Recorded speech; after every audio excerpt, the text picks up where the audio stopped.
Pode me chamar de Dona Rita. Já tô com 81 anos e um bocado de coisa entalada aqui dentro. Tem gente que diz que depois dos 80, a gente só quer falar de receita de bolo, da novela das 8 ou de neto. Pois comigo é diferente. O que eu tenho guardado não serve para bordar em toalha, nem para colocar em moldura. Serve para jogar na cara da vida e dizer: tá vendo, desgraçada? Eu venci! Eu nasci no norte de Minas, num povoado que nem no mapa direito aparece. Aquelas bandas onde a água some no verão e a esperança seca junto. A vida lá era dura, mas minha mãe dava um jeito de fazer parecer que tinha cor. Ela cantava lavando roupa, fazia bolo de fubá como se fosse presente de Natal. Penteava meu cabelo enquanto dizia que menina tinha que ser forte, não bonita nem boazinha, forte. Era ela quem sustentava a casa no braço, porque meu pai sempre foi meio frouxo da alma. Trabalhava quando dava, bebia quando podia e sumia quando queria. Mas a minha mãe segurava tudo. 4 filhas, uma casa com telha quebrada e um marido que mais pesava do que somava. Ela sorria com os olhos cansados, mas não reclamava. A gente achava que ela ia viver para sempre só de tanto que aguentava. Até que não aguentou. A morte dela foi daquelas que ninguém entende. Acordou ruim, tossia seco, falava meio torto e em 2 dias estava estendida na rede com o olho parado e a mão fria. Não teve hospital, não teve despedida, só teve a vizinha velha dizendo que era vento ruim e mandando benzer a porta da frente. E assim, de um dia para o outro, a mulher que era o pilar virou lembrança. E nós, 4 meninas perdidas, ficamos com o traste do meu pai como responsável. Ave Maria! Eu era mais velha, tinha 11 anos. 11! Nem peito eu tinha ainda, mas tive que virar mãe, cozinheira, lavadeira e escudo. A mais nova tinha 3 aninhos, chorava tanto de madrugada que parecia que a casa ia cair só de tristeza. E ele, o grande homem da casa, passou 3 dias deitado no terreiro com uma garrafa na mão e a cara enterrada na terra. Quando levantou, já não era mais o mesmo. Não que ele fosse exemplo antes, mas agora ele estava despencando de vez. Começou com uns gritos, depois uns empurrões na gente, um tapa aqui, outro ali. Dizia que a vida tinha acabado, que a mulher dele tinha levado tudo com ela. E eu querendo dizer, ué, e a gente aqui é o quê? Decoração de velório? Mas não dizia nada, só apertava os dentes e limpava a sujeira da cozinha enquanto ele quebrava prato e chorava a saudade dela. A bebida virou rotina. Todo dia ele voltava da venda com uma garrafa de cachaça escondida da camisa. Escondida, sim, como se ninguém fosse notar o bafo que chegava antes dele na porta. E a gente, 4 meninas de olhos arregalados, fazia de conta que ele ainda era o pai. Sentava à mesa, fingia que comia, sorria com os olhos vazios. Porque quando ele estava calado, era pior. O silêncio dele dava medo. Era o tipo de silêncio que anuncia tempestade. Eu aprendi a lavar roupa no poço com 11 anos, a cozinhar com o restinho de arroz do saco furado, a dar banho em criança enquanto cuidava do feijão que fervia. Minha infância foi trocada por uma colher de pau e uma vassoura. E se eu dissesse que estava cansada, ele dizia que mulher que reclama vira igual a mãe, doente e morta. Olha o tipo! Tinha dia que eu só feria sentar no canto e chorar igual minhas irmãs. Mas se eu desmoronasse, quem segurava a casa? Quem ia impedir ele de fazer besteira? Eu me calei. Engoli cada insulto, cada tapa, cada dia sem brincar. Me calei por amor a elas. Minhas irmãs eram tudo. Tudo que a minha mãe deixou para eu cuidar. Uma vez, ele chegou em casa de madrugada e chutou a porta do quarto. Eu estava costurando a barra do vestido da minha irmã caçula, que tinha rasgado na cerca. Ele entrou tropeçando, derrubou tudo e ficou parado me olhando como se tentasse lembrar quem eu era. "Cê é igualzinha a sua mãe", ele disse com a voz mole de cachaça. Eu só abaixei a cabeça. Não por medo, por raiva mesmo, porque eu sabia que aquele olhar não era de pai, era outra coisa. Foi nessa noite que eu percebi. O luto dele não era a saudade da esposa, era raiva de ter sobrado só mulher em casa, raiva de ter que encarar o que ele nunca soube ser, homem de verdade. Comecei a entender que o perigo não era só o grito, era o jeito que ele olhava, a mão que pesava demais no ombro, a porta que fechava sem tranca. E eu comecei a vigiar. Dormia com um olho aberto, punha as meninas no mesmo quarto e trancava a porta com cadeira. Fingíamos que era brincadeira, mas era defesa. Toda noite eu fazia a oração que minha mãe ensinou. Anjo da guarda, me protege. Mas completava em pensamento. E se for para doer, que seja em mim. Porque eu sabia que estava só começando. Depois que minha mãe se foi, a casa virou uma espécie de purgatório sem chance de salvação. Meu pai, que já era pouco, virou quase nada. O homem que já andava torto de tanto beber, agora só levantava da rede para encher o copo. Ele dizia que estava matando a saudade, mas na verdade era covardia que ele queria afogar. A gente, menina ainda, tentava seguir a vida. Eu, com 11, carregava conela, vassoura, criança e o mundo nas costas. A do meio, Rosa, com 9, fazia graça para distrair as pequenas. A mais nova, Malu, era um toquinho de gente que nem entendia direito o que estava acontecendo. E meu pai? Meu pai começou a virar um bicho. Ele implicava com tudo. Se o arroz passava do ponto, era motivo para jogar panela no chão. Se a roupa não estava estendida do jeito que ele queria, vinha grito, vinha tapa. E os tapas dele não era de correção, era de raiva mesmo. Raiva de homem fraco que se acha no direito de descontar no que tem de mais frágil. A Rosa era a que mais apanhava, porque era a cara da minha mãe. E isso, para ele, era quase um insulto. Toda vez que ela ria, ele cerrava os olhos. Toda vez que ela penteava o cabelo para o lado, como minha mãe fazia, ele trincava o maxilar. E eu via tudo. E cada vez que eu via, me crescia um medo que nem nome tinha ainda. Comecei a notar outra coisa, o jeito que ele olhava. Não era olhar de pai, era aquele tipo de olhar que homem faz quando quer pegar o que não devia. Ele olhava para Rosa como se ela fosse mulher feita, e ela era só uma menina que ainda fazia boneca de sabugo. Me dava enjoo, ódio e medo tudo junto. Mas eu fingia que não via, porque se eu encarasse, ele ia perceber. E se percebesse, podia ir adiante. Teve um dia que ele chegou mais bêbado que o normal, cambaleando, fedendo a pinga e suor velho. As meninas já estavam dormindo, eu estava lavando uns pratos que tinham sobrado do jantar. Ele passou por mim sem falar nada, entrou pelo corredor devagar, como quem espreita. Eu sequei a mão no avental com o coração pulando no pescoço. Minutos depois, ouvi um rangido, da porta, do quarto errado. Larguei tudo e corri. Entrei no quarto da Rosa sem bater, sem pensar. E lá estava ele, de pé no meio do quarto, com a mão na maçaneta e a cara de quem se fez de sonâmbulo. "Tá fazendo o quê aqui?" perguntei com a voz mais firme do que eu achava que tinha. Ele me olhou sem responder. A Rosa, ainda dormindo, nem percebeu. Eu fui até ele, com o corpo tremendo, mas sem mostrar. "É comigo, pai. Se tiver que fazer alguma coisa, que seja comigo. Com elas, não." Ele me encarou por uns segundos que pareciam horas. Depois, deu um passo para trás e saiu. Não disse nada, só saiu. Naquela noite, não dormi. Fiquei sentada no batente da porta, segurando uma faca de cozinha no colo. Não que eu tivesse coragem de usar, mas era meu jeito de mostrar para mim mesma que eu estava tentando proteger. No dia seguinte, ele fingiu que nada tinha acontecido. Sentou na mesa, pediu o café.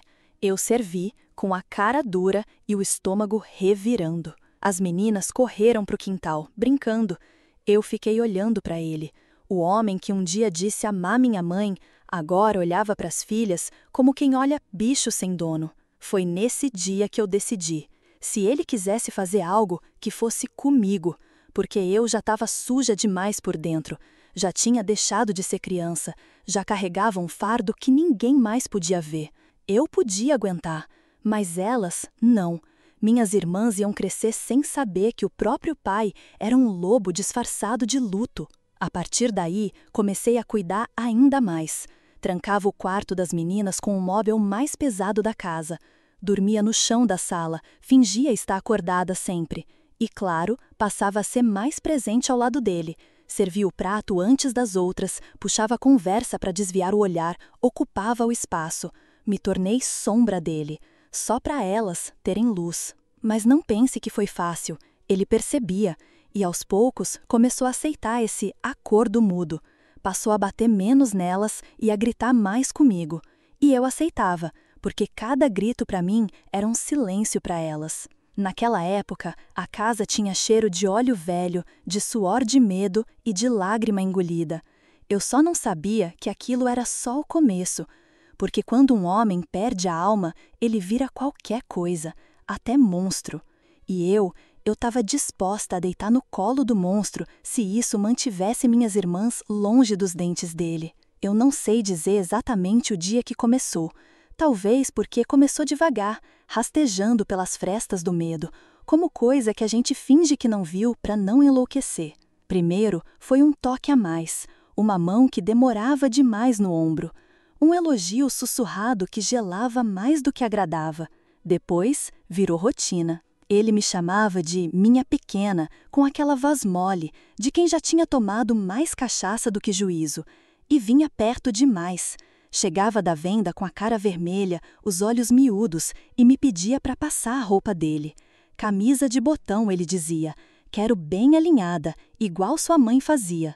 E ficava me olhando como homem não olha para a filha, como ninguém deveria olhar para ninguém. Eu abaixava a cabeça, dobrava as mangas, punha o ferro quente, rezava em silêncio. Se for para doer, que seja só em mim. Deixa elas fora disso, meu Deus. Teve um dia que ele encostou atrás de mim na cozinha. Eu estava mexendo o feijão. Ele chegou perto, respirou fundo no meu cangote e disse: "Você é igualzinha à sua mãe. Mesmo cheiro, mesmo jeitinho." Eu travei. Só mexia o feijão, tentando não chorar. Porque se chorasse, ele percebia, e aí era pior. Naquela noite, ele esperou a casa silenciar. Eu ouvi os passos, conhecia aquele som. Era diferente, mais leve, mais demorado, como quem caminha certo do que quer. A maçaneta virou devagar. Eu já estava acordada, claro. Nunca mais dormi direito depois que ele começou com isso. Só fingia, só respirava leve, só esperava. Ele entrou e fez o que queria. Sem palavra, sem carinho, sem nada. Como se fosse um móvel velho da casa. Eu não gritei, nem chorei, só deixei. Porque sabia que se fosse comigo, era menos uma noite para as meninas. Depois, ele saiu, trancou a porta e foi dormir como se tivesse feito o que era dele por direito. Eu fiquei ali, encolhida, me sentindo menos que nada, com o corpo doendo, a alma pior ainda. Virei para o canto, mordi o lençol e chorei baixinho, porque se chorasse alto, podia acordar alguma delas, e aí elas iam saber, e se soubessem, ia doer nelas também. No dia seguinte, acordei antes de todo mundo, como sempre. Fiz o café, lavei o rosto 1000 vezes na bacia, mas o cheiro dele ainda estava em mim, no meu cabelo, na minha roupa, na minha pele. Era como se ele tivesse marcado cada pedaço de mim com um selo invisível de vergonha. Ele desceu e sentou à mesa, como se nada tivesse acontecido. Pegou a xícara e disse: "O café hoje tá igualzinho da sua mãe." Engoli seco, não respondi. Só servi a tapioca e voltei pro fogão. O estômago revirando, a cabeça pesada. A Rosa entrou na cozinha sorrindo. "Bom dia, mana!" Ela ainda era criança, ainda brincava de casinha com a Malu. E eu olhava para ela e pensava: você não sabe o monstro que dorme no quarto ao lado. Mas ela não precisava saber. Era por isso que eu aguentava. Essa foi a rotina. Por semanas, meses. Ele vinha quando queria, fechava a porta, fazia o que bem entendia. E eu ficava ali, imóvel, calada, engolindo cada pedacinho da minha infância. Até meu corpo começou a mudar de tanto ódio guardado. Eu não ria mais, não sonhava, não olhava no espelho, porque cada vez que me olhava, eu via o rosto da minha mãe e sentia nojo, como se ser parecida com ela fosse a maldição.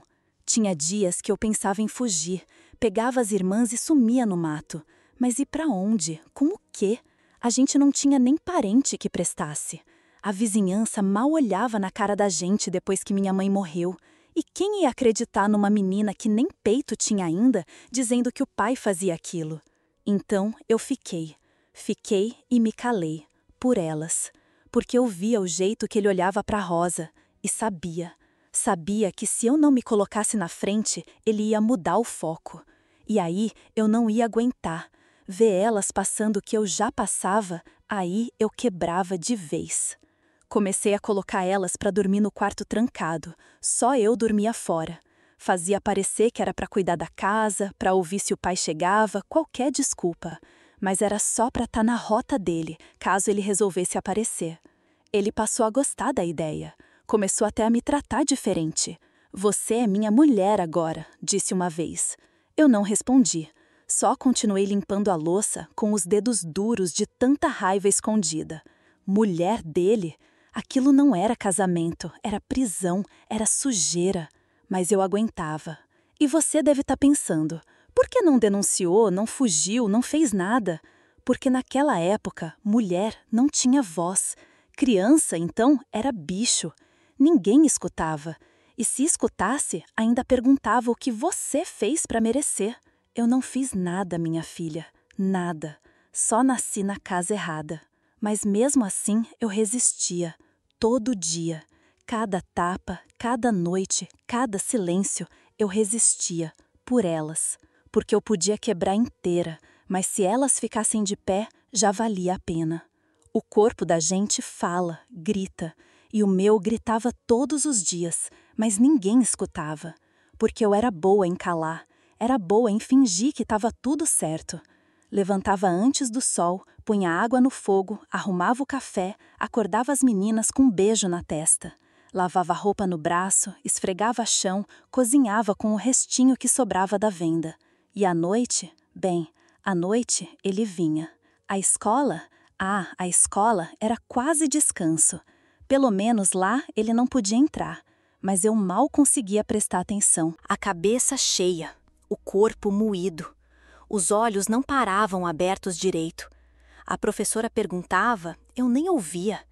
Teve uma vez que ela perguntou se eu estava doente. "É só o sono, tia", eu disse, forçando um sorriso. E ela riu, achando que era preguiça. Se ela soubesse que meu sono era remendo de noite mal passada, talvez tivesse me olhado com outro tipo de pena. Em casa, o dia era infinito e a noite, pior.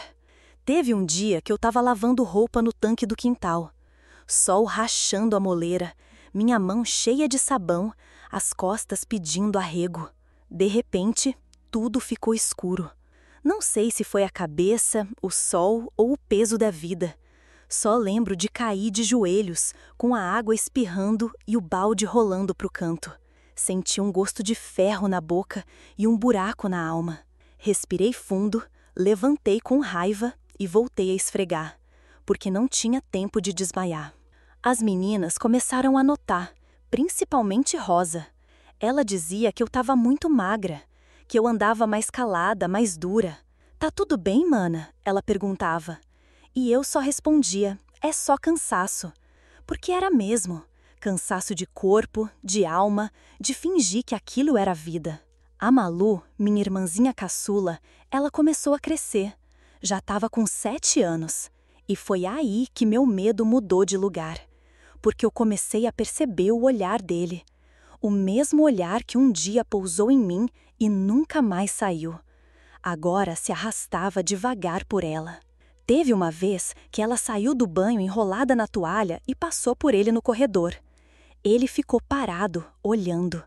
O cigarro na mão tremia um pouco, a boca entreaberta. E eu, do outro lado da sala, gelei até os ossos. Me levantei na hora, chamei a menina para dentro do quarto e travei a porta. "Você sempre se enrola direito, entendeu?" eu disse, com a voz firme. E ela me olhou com cara de assustada. "Mas eu só estava indo pro quarto, mana." Eu sorri por fora, mas por dentro estava gritando. Passei a vigiar ela feito sentinela.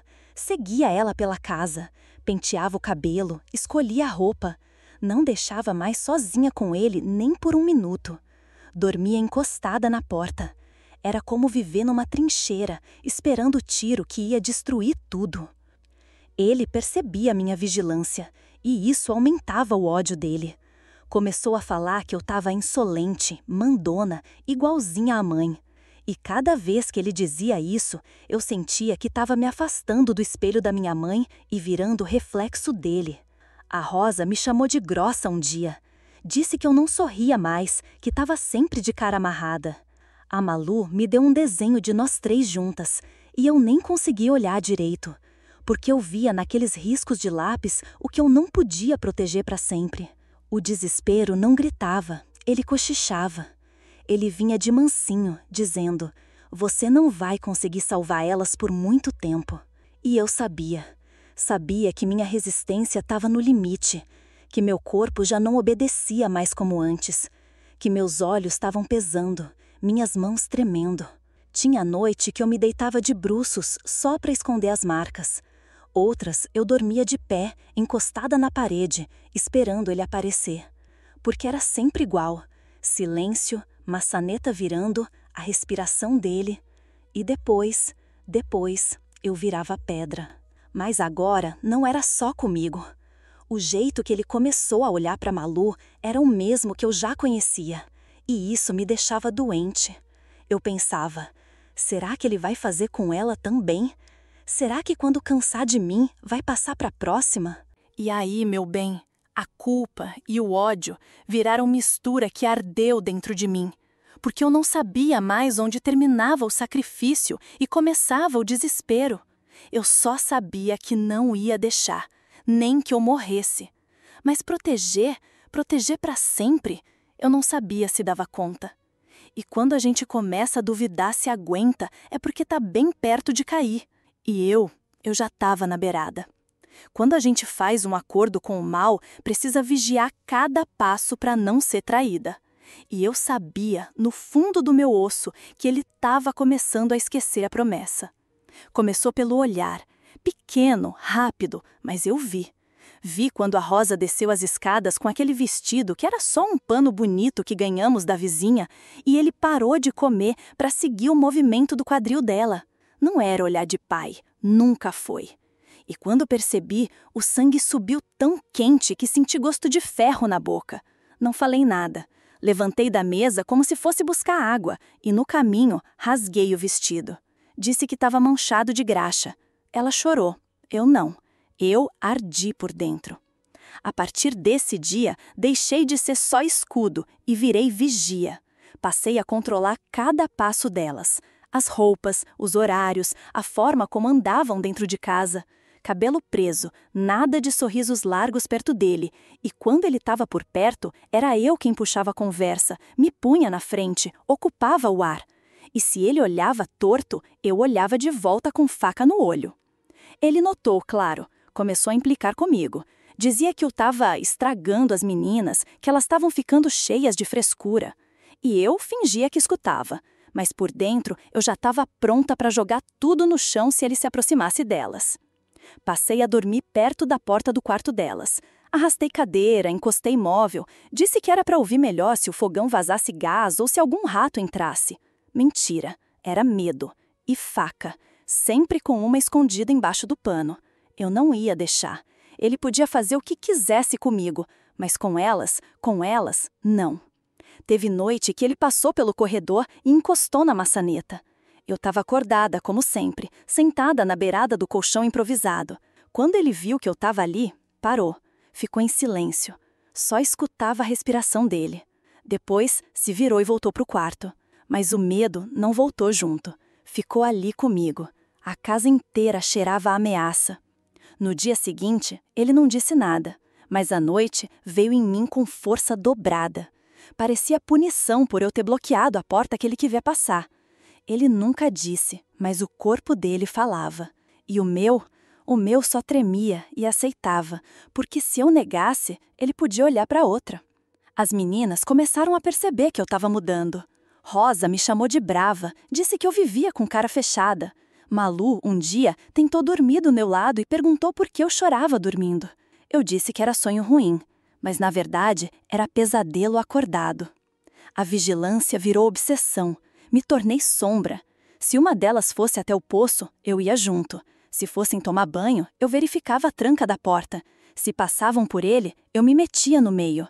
Já não havia espaço entre elas e o mundo que eu não ocupasse com o meu corpo e meu medo. E ele, sentindo que eu tomava o controle da casa, começou a me tratar como inimiga.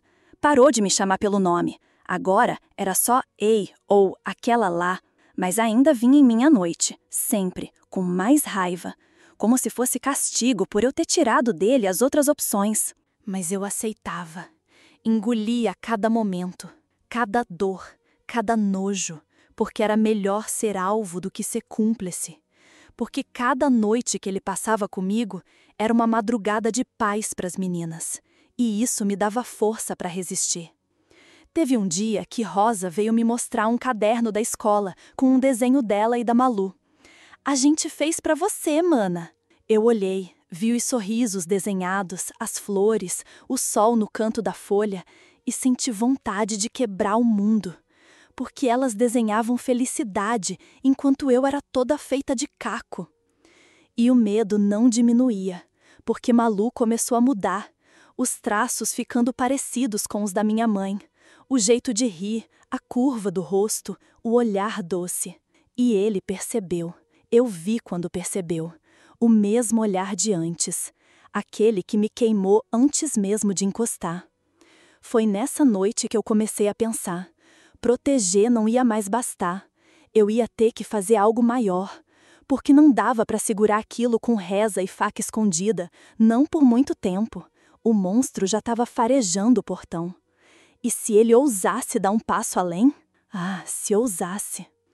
Um dia, eu acordei e não lembrava mais o que gostava de comer, nem qual música fazia minha barriga vibrar, nem o nome da boneca que eu tinha quando era pequena.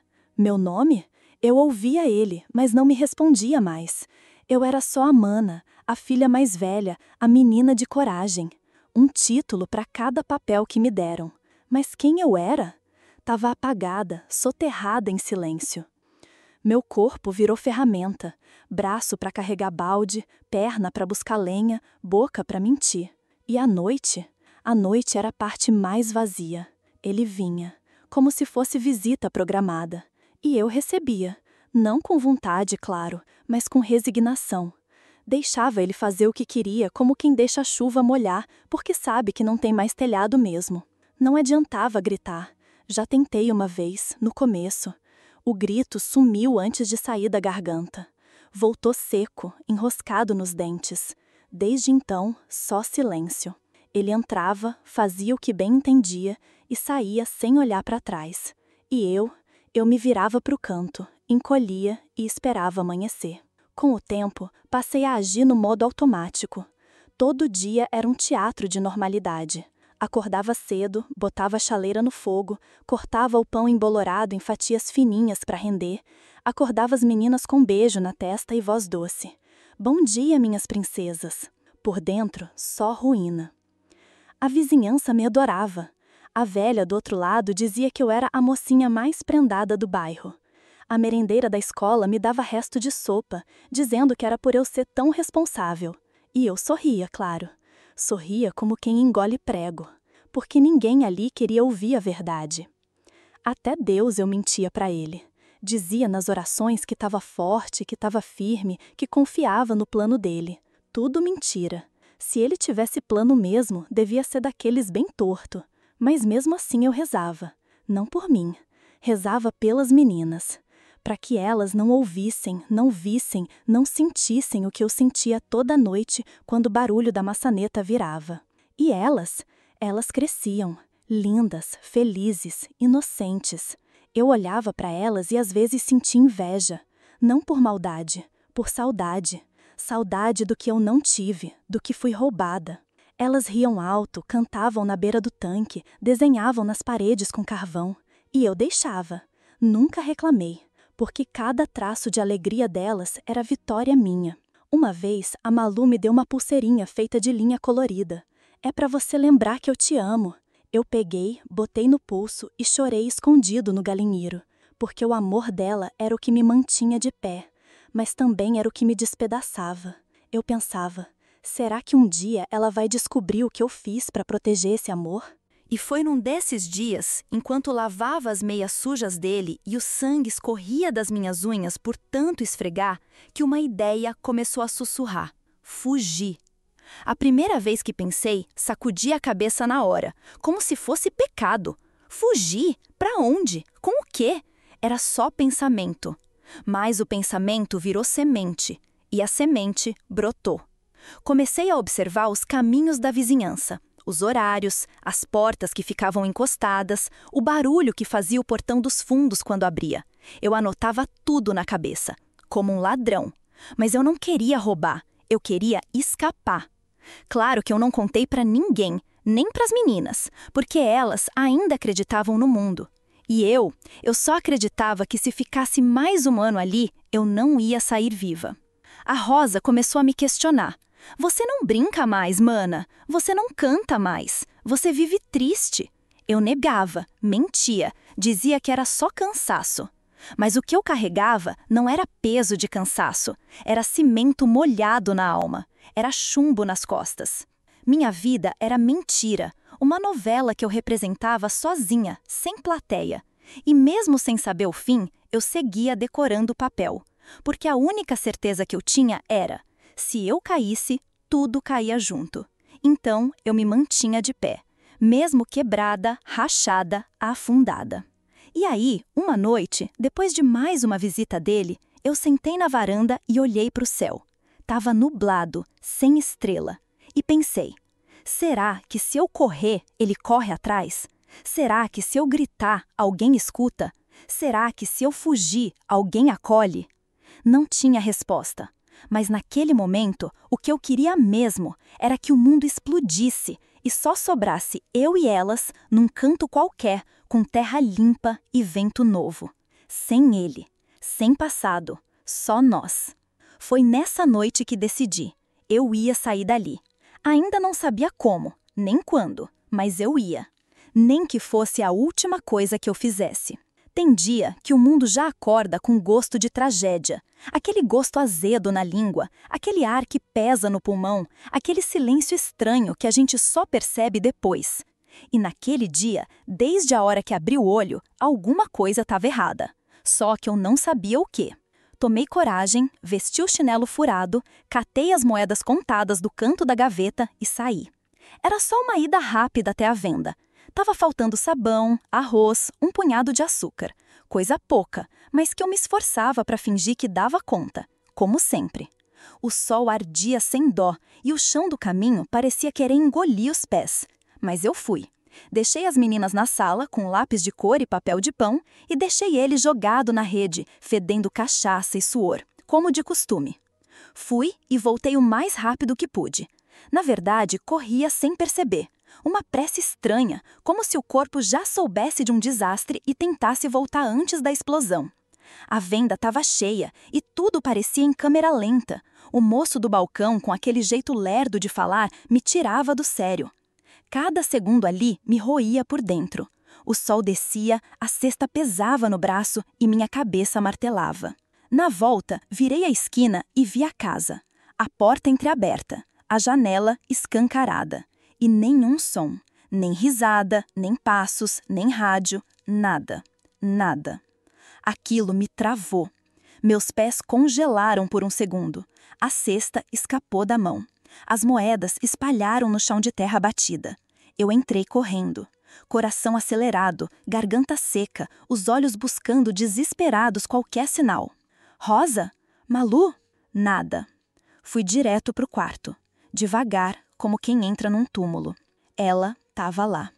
Malu. Sentada no canto da cama, joelhos encolhidos, braços cruzados, apertando o próprio corpo como quem tenta segurar os pedaços para dentro.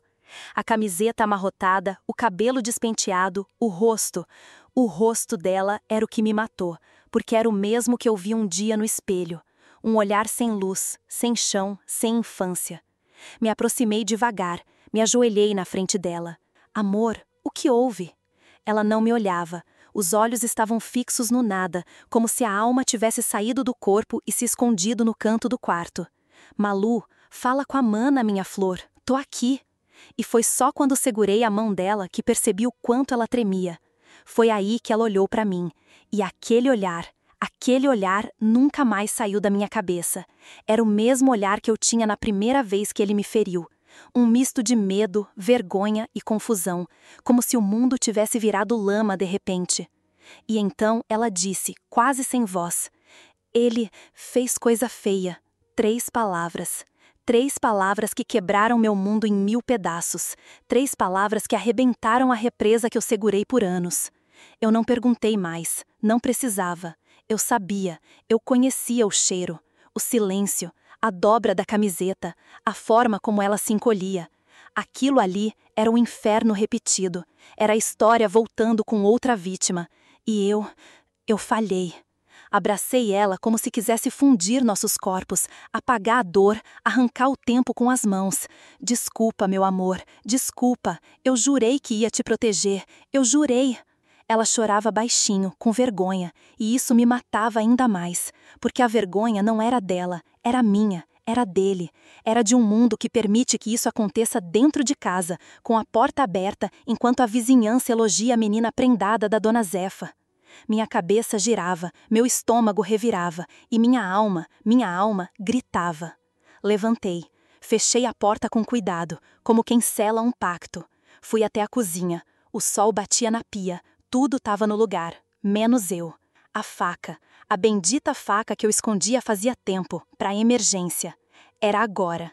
Não sei se foi coragem, se foi ódio, se foi instinto. Sei que o corpo se moveu sozinho. Peguei o cabo da faca com a mão firme. O suor escorria da testa, as veias do braço pulsavam, e o sangue, aquele sangue que ficou anos preso, agora borbulhava, pronto para cobrar. Passei pela sala, o copo dele ainda na mesa. Ele não estava lá. A casa parecia segurar o ar. E eu era só uma coisa agora: vingança. Porque naquele dia, ele cruzou a linha. Ele tocou no que eu guardei com sangue, lágrima e sacrifício. E agora, ele ia pagar. E se você chegou até aqui, não se esqueça de se inscrever no canal, deixar o seu like e de me dizer de onde é que você está me ouvindo. Eu passei o resto daquele dia com um fogo dentro do peito que nenhuma reza apagava. A Malu dormiu agarrada em mim, o corpo dela tremendo mesmo no sono. E eu ali, sentada na beirada da cama, os olhos abertos, o sangue latejando na testa. Não chorei, não gritei, não pedi ajuda. Eu planejei. Porque a dor já não me consumia mais. O que queimava agora era outra coisa, era a certeza. A certeza de que ele tinha acabado com tudo o que eu era, e agora queria acabar com o que eu protegi, e isso eu não ia permitir. Não ia ser fuga às cegas, não ia ser desespero, ia ser justiça. Me levantei cedo, fiz o café, ajeitei as meninas como sempre, dei beijo na testa de cada uma. A Rosa comentou que eu estava mais calma. Eu sorri, um sorriso que não era meu, era de quem já tinha decidido. Passei o dia todo como se nada. Lavei roupa, varri o terreiro, cozinhei. Ele chegou no fim da tarde, cambaleando como sempre, suando pinga, e me olhou com aquele olhar de sempre, o mesmo que um dia pousou em mim e depois tentou se arrastar para as minhas irmãs. Ele nem imaginava. A noite chegou. Coloquei as meninas para dormir. Tranquei bem o quarto. Um móvel empurrado contra a porta. Uma desculpa qualquer para elas. É que o vento tá forte hoje. Elas acreditavam. Sempre acreditavam. Voltei para a sala. Ele estava lá, sentado, olhar turvo, cigarro na mão, o corpo mole de cachaça e arrogância. "Vai dormir hoje?" Ele perguntou. "Vou." E fui. Deitei na cama dele como fazia nas noites em que ele vinha me tomar como se eu fosse coisa dele. Mas dessa vez, escondido sob a barra do lençol, preso na cintura com pano grosso, estava meu acerto de contas. A faca. Ele veio como sempre, com aquela respiração pesada, os dedos sujos, o hálito podre. Encostou em mim, a mão se movendo como se tivesse direito. Mas eu já não era mais a mesma. Na hora certa, quando ele relaxou, achando que a noite era dele, eu me movi. Rápido, preciso, letal. O som que saiu dele foi mais bicho que gente. Um urro rouco, profundo, de dor e surpresa. Ele se contorceu, tentou levantar, mas era tarde. Eu já tinha cortado fora o brinquedo favorito dele. Aquele que ele usava como arma. Aquele que destruiu minha infância. Aquele que feriu minha irmã. Não disse uma palavra. Só levantei, ensanguentada, o corpo tremendo de tanto segurar o grito. E ele se debatia, tentou cobrir a ferida. O sangue saía quente, vivo, como se quisesse lavar tudo o que ele fez. Ele caiu do lado da cama, esperneando, as mãos pressionando o espaço vazio entre as pernas, a boca aberta, tentando gritar por ajuda. Mas ninguém veio, porque naquela casa só tinha eu, e eu não era mais a filha que obedecia. Ele desmaiou. Ali, no chão que tantas vezes ele me obrigou a deitar, a engolir o silêncio. E eu não perdi tempo. Corri até o quarto, acordei Rosa e Malu. Peguem só o necessário. Elas me olharam assustadas. Malu tremia, mas confiou.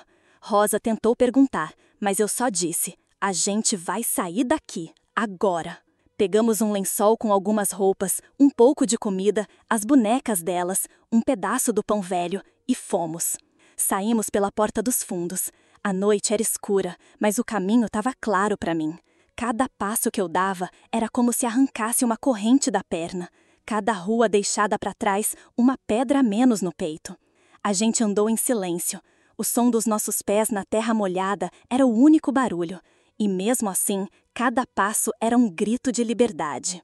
A cidade dormia, o mundo não sabia, mas 3 meninas estavam fugindo de um inferno. Uma delas ensanguentada, outra com a infância roubada e a terceira ainda com as asas intactas. Mas agora era só a gente. E ele ficou para trás. Inteiro? Não, mas ficou. A gente saiu sem rumo, às 3, no meio da noite, com o barulho dos nossos próprios passos sendo o único som para lembrar que ainda estávamos vivas. Eu com a faca na cintura, a saia manchada, o coração martelando feito bicho preso no peito. Rosa com as bonecas enroladas num lençol, os olhos arregalados, tentando entender sem perguntar. E Malu agarrada na minha mão com tanta força que meus dedos adormeceram.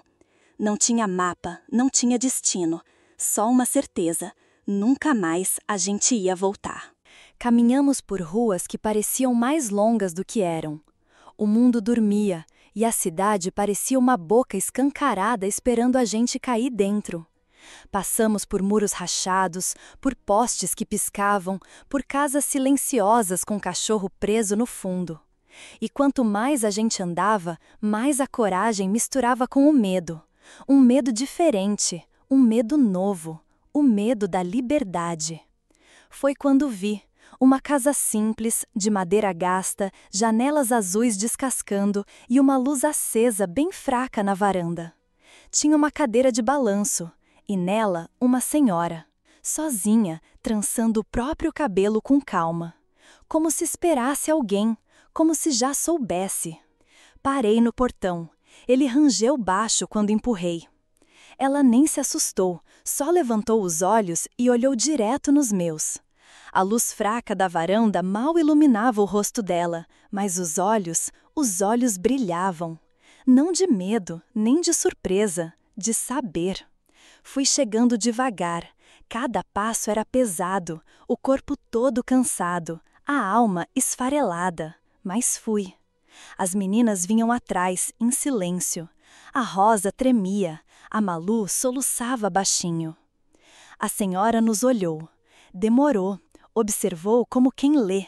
E quando viu minha saia, a faca escondida na mão e o rosto da Malu encostado no meu braço, ela entendeu. Não precisou palavra, não precisou pergunta. Ela só abriu os braços. Entra, filha. A voz dela era firme, quente, e parecia vir de muito longe, de algum lugar onde mãe ainda era abrigo. Entramos. A casa era limpa, simples, mas limpa. O chão de madeira encerado, o fogão a lenha soltando fumaça doce, um cheiro de erva no ar. Tinham retratos na parede, uma toalha rendada na mesa e um silêncio diferente daquele da nossa casa. Era um silêncio bom, aquele silêncio que não esconde grito. Ela apontou para as cadeiras. Sentamos. Eu abracei as meninas no colo. A Rosa com os olhos grudados na mulher. A Malu agarrada no meu peito, como se eu fosse sumir. Querem água? Ela perguntou. Só balancei a cabeça. O nó na garganta era grande demais para a palavra sair. Ela trouxe um copo grande, água fresca, tão simples, tão absurda. Eu tomei devagar, como quem bebe pela primeira vez. As meninas também. E aí, ela sentou. Vocês vieram de onde? De lá de baixo, da parte da ponte. Ela parou, me olhou de novo, fixou o olhar no meu rosto. Qual seu nome, menina? Eu hesitei. Falar meu nome doía, mas respondi. Lô. Ela fechou os olhos, suspirou e disse: Você é filha da Zefa. Balancei a cabeça. A mulher passou a mão no rosto e então chorou. Não um choro escandaloso, mas aquele choro abafado, de quem reconhece uma dor antiga. Levantou da cadeira e veio até mim. Pegou meu rosto nas mãos como se eu fosse de vidro. Eu fui comadre da sua mãe, menina. Sua mãe me chamava de Rosa. A gente lavava roupa junto no rio. Ajudamos a parteira a trazer gente nesse mundo. E agora você tá aqui, igualzinha a ela, com esse olhar que não precisa de palavra. As meninas não entendiam direito, mas quando Dona Rosa abraçou nós três, elas sentiram. Sentiram que ali, pela primeira vez, tinha colo, tinha alguém. Ela não perguntou mais nada naquela hora, só levantou e começou a agir. Trouxe toalha limpa, panela com água quente, uma escova de cabelo, sabonete de verdade. Vamos lavar esse corpo de dor. Ela deu banho nas meninas com cuidado de mãe. Trocou a roupa delas, deu pijama antigo que ainda cheirava sabão de coco. Depois fez uma sopinha rala, dividiu em 3 pratos e viu a gente comer como quem assiste milagre. Eu fiquei sentada na beirada da cama, sem saber se podia confiar, se era real. Quando ela voltou, me entregou um vestido. Vai se lavar, filha, e joga fora essa saia. Sangue assim não se guarda. Eu fui. No banheiro pequeno, com a água quente pingando, eu me olhei no espelho. Pela primeira vez em muito tempo. E chorei. Não porque doía, mas porque finalmente alguém tinha me visto. Sem me julgar, sem pedir explicação, sem querer saber os detalhes. Naquela noite, dormi num colchão de verdade, com coberta de verdade, com o barulho do vento lá fora e não da respiração dele no meu cangote. Dona Rosa sentou na cadeira do lado da nossa cama e ficou ali até a gente dormir, só vigiando, só garantindo. Ela não precisou dizer que ia nos proteger, a gente já sabia. O tempo não avisa quando começa a passar rápido. Um dia você acorda e tá penteando o cabelo da irmã para ela ir na escola. No outro tá ajustando o vestido para a formatura dela. E você? Você ainda tá com o mesmo chinelo furado, o mesmo avental desbotado, o mesmo silêncio atravessado na garganta. Foi assim comigo. Dona Rosa cuidou da gente como quem já tinha perdido muito na vida, mas ainda assim escolheu amar mais. Nunca perguntou, nunca forçou, nunca exigiu. Só deixou espaço. Um espaço quente, seguro, firme, desses que a gente não sabia que existia. Ela dizia: aqui ninguém corre mais, agora é passo de cada vez. Mas eu continuava correndo, por dentro, com pressa de ver as meninas bem, longe, grandes. E para isso eu fui largando de mim aos pedaços. Arrumei trabalho numa padaria. Acordava antes do sol, lavava chão, enrolava pão, ouvia piada suja de cliente, aguentava patrão gritando. Voltava com cheiro de gordura no cabelo e bolha nos dedos. Às vezes, o salário nem dava para tudo, mas eu dava um jeito. Vendia marmita, lavava roupa de vizinha, fazia bordado. Qualquer coisa menos parar. Porque parar doía mais. As meninas foram crescendo. A Rosa era cheia de vida, falava alto, gesticulava, se jogava nas amizades, tinha brilho no olho. Começou a gostar de uns meninos da escola, vinha me contar, tímida. E eu fingia sorrir, mesmo com o estômago embrulhado de medo. Malu era mais quieta, guardava as coisas para ela, mas tinha sensibilidade até no modo de dobrar as roupas. Tocava flauta, desenhava no caderno os sentimentos que não dizia. Dormia com a mão apertando a almofada. Às vezes, acordava chorando. E eu fingia que não via, porque não tinha resposta para dar, só colo. Coloquei elas numa escola nova, com a ajuda de Dona Rosa. Ninguém ali sabia do passado. Ninguém sabia que aquelas meninas alegres carregavam uma história feita de farpa. Eu mesma mentia com um talento que dava inveja em atriz. Inventava nome, endereço, história, tudo para garantir que o passado não batesse na porta. As duas estudavam, brincavam, sonhavam. Tinham roupa nova, lanche na mochila, tênis comprado com sacrifício. E eu era o bastidor, a linha invisível costurando o espetáculo. Nunca fui chamada no palco, mas era eu que segurava o pano por trás. Enquanto elas descobriam o mundo, eu fui virando paisagem. Abandonei meus gostos, meus sonhos, meu nome. Quando alguém me perguntava o que eu queria da vida, eu travava. Queria o quê? Sobreviver já não era querer demais? A Rosa se formou primeiro. Tava linda no vestido azul que Dona Rosa ajudou a costurar. Eu sentei na última fileira, chorei baixinho quando chamaram o nome dela. Ela me procurou no meio do povo, acenou, me mandou beijo.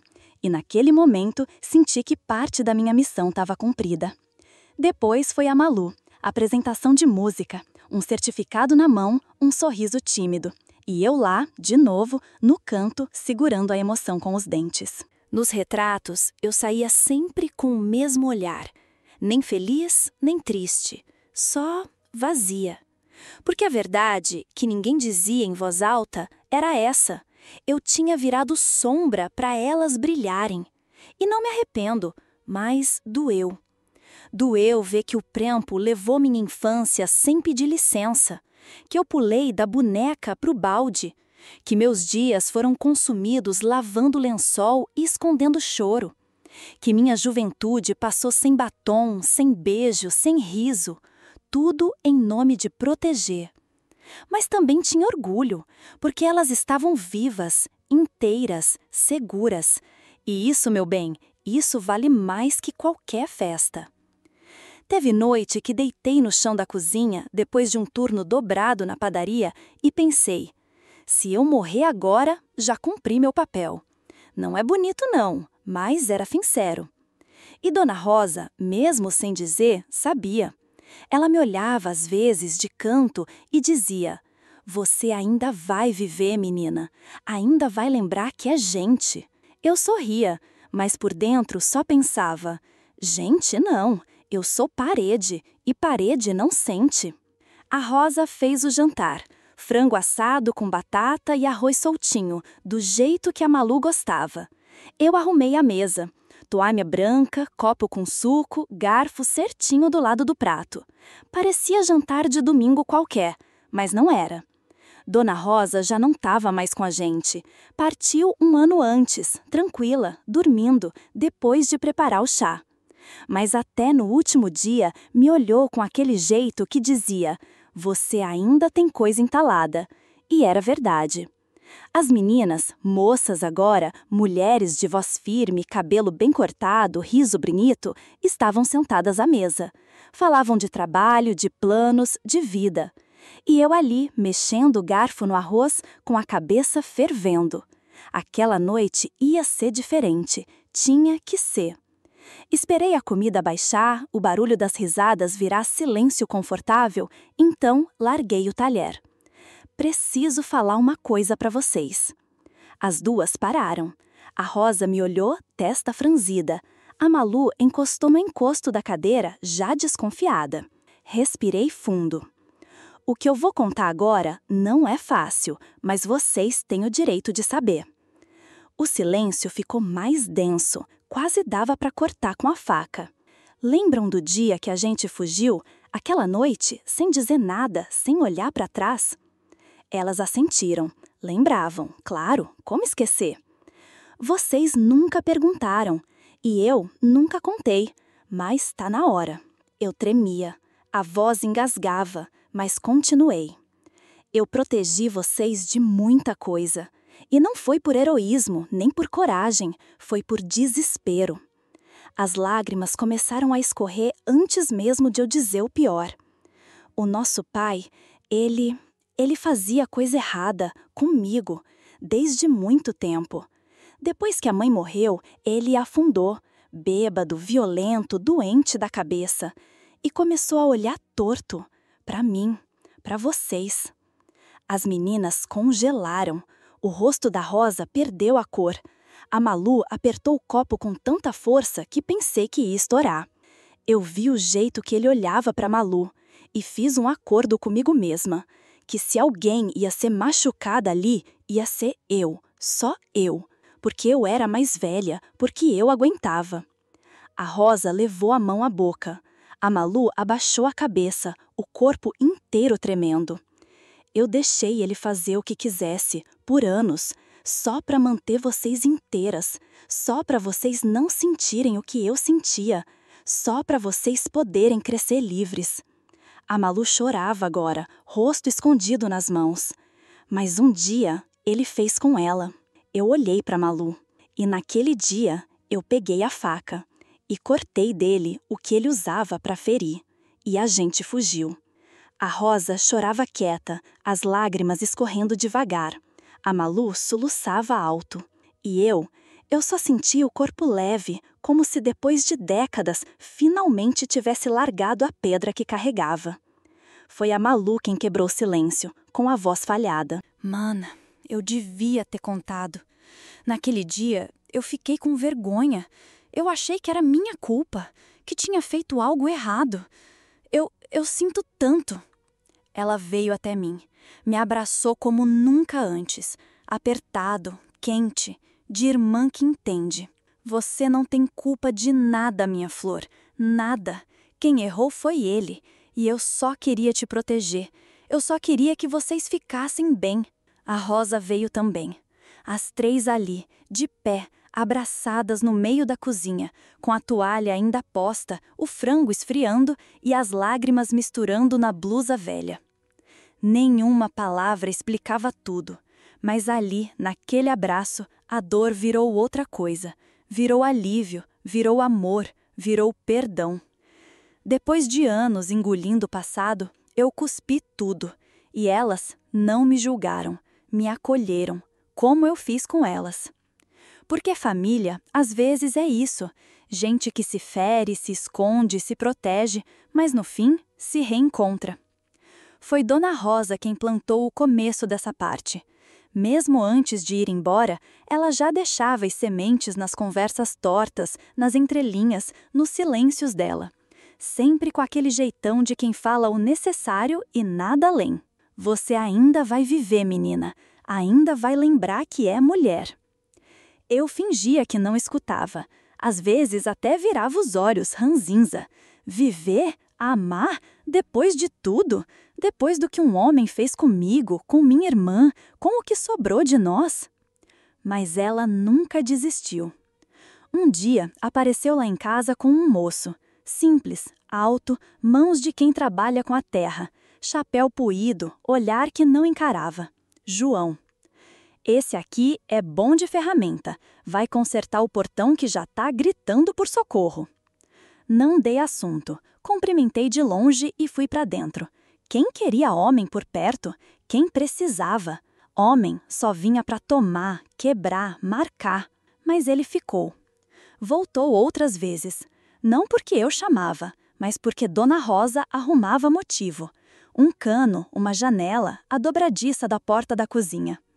E João vinha, sempre com as mãos ocupadas e a voz quieta. Um pano no ombro, uma ferramenta no bolso e uma paz no jeito de andar que incomodava mais do que a presença. No começo, eu evitava ele. Ficava na cozinha, mantinha a distância. Ele nem olhava muito. Dizia bom dia, com licença e até logo. E isso me desconcertava, porque ele não forçava. Foi aí que começou a me doer mais. O silêncio bom, porque eu só conhecia silêncio de medo, aquele que vem depois do tapa, do grito abafado, da noite forçada. Mas o silêncio dele era diferente, era calmo, era como se ele dissesse, eu tô aqui, mas só se você quiser. Aos poucos fui ficando, não por coragem, por curiosidade. Sentava na varanda, do outro lado, ele mexendo nas coisas, eu fingindo ler. E a gente ali, junto, sem se tocar. Uma tarde, ele deixou um embrulho na varanda, um pano de prato bordado com flor e um bilhete. Não sei fazer conversa, mas sei costurar cuidado. Eu chorei escondida, não por amor, mas por susto. Nunca ninguém tinha me tratado com gentileza sem querer nada em troca. Dona Rosa viu, sorriu e disse: às vezes a vida manda um João, só para lembrar que nem tudo é espinho. E ele continuou vindo, sem pressa. Trazia pão de queijo, cortava lenha, plantava flor. Um dia plantou um pé de alecrim no fundo do quintal e disse: planta que afasta coisa ruim e acalma peito. Aquele alecrim cresceu como eu, lento, teimoso, quieto, mas cresceu. Um dia, depois do café, ele me olhou e disse: posso te levar até o açude, só para ver o sol de lá? Eu quase disse não, mas disse sim, e fomos. No caminho, ele falou da irmã que morreu nova, da mãe que criou ele sozinha, do silêncio da roça. E eu falei pouco, mas olhei muito. Vi que o jeito dele não era pose, era verdade. Na beira do açude, sentamos. Ele não chegou perto, só disse: se um dia você quiser alguém para dividir a vida, eu queria que fosse eu, mas só se você quiser. Foi o pedido mais bonito do mundo. Demorei para responder. Passei dias pensando, noites acordada, conversando com Dona Rosa, com o espelho, com as dores antigas. Até que um dia olhei para ele e disse: pode vir, mas vem devagar. E ele veio, devagar, respeitando cada limite, cada sombra. Nunca me tocou sem que eu deixasse, nunca perguntou o que eu não queria contar. Só ficou, presente, firme. O casamento foi no quintal, simples, bonito. Usei um vestido claro, emprestado, o cabelo preso com a fita que Dona Rosa usava. As meninas arrumaram tudo com tanto carinho que eu quase desmanchei só de ver. A Rosa segurou minha mão no altar. A Malu leu um texto que ela mesma escreveu. Hoje, nossa irmã vira mulher de verdade, mas ela sempre foi mais que isso. Ela foi mãe, foi pai, foi escudo. Agora é hora dela ser feliz. Chorei, ele também. E quando dissemos sim, não foi só para o outro, foi para a vida, para a cura, para o amor que não vem para ferir, mas para ficar. Ele cuidou de mim como ninguém nunca cuidou, sem barulho, sem exigência, só com presença. E eu finalmente acreditava. Tô sentada na cadeira que o João fez com as próprias mãos, no mesmo quintal onde minhas irmãs correram de pé descalço, onde Dona Rosa pendurava a roupa e dava bronca com carinho, onde meus filhos aprenderam a andar e meus netos se escondiam atrás da mangueira. Tô velha. O cabelo já não vê tinta há muitos anos, as mãos estão cheias de veias saltadas, o rosto enrugado mais do que mapa de estrada. Mas os olhos ainda enxergam cada pedaço da vida que eu plantei com a força que ninguém via, mas que estava lá, firme, teimosa, silenciosa. Depois que casei com o João, a vida mudou de tom. Foi ficando menos amarga, menos pontuda. Com ele, aprendi a dormir de verdade, a sentir o peso do corpo afundando no colchão sem medo de porta abrindo. Aprendi que abraço não é armadilha, que silêncio pode ser paz, que amor de verdade não tem garras, tem colo. A gente construiu uma vida simples. Ele acordava cedo para cuidar da terra, eu preparava café com pão de sal e manteiga raspada na ponta da faca. Os meninos vieram logo, primeiro o Paulo, depois o Elias. 2 filhos que nunca ouviram grito dentro de casa, que nunca viram mãe com roxo no braço, que cresceram com afeto no prato e cuidado no travesseiro. Criei eles do jeito que prometi para mim mesma lá atrás, com verdade. Nunca menti sobre o passado, não contei os detalhes, não precisei. Mas eles sabiam que a mãe deles veio da lama e fez dela a fundação. Sabiam que carregavam no sangue a força de quem sobreviveu calada, mas venceu. O João partiu antes de mim. Foi dormindo, silencioso, como era. Acordei e ele já estava frio, com a mão ainda sobre a minha. Doeu, mas não me destruiu, porque o amor que ele me deu, ninguém tira.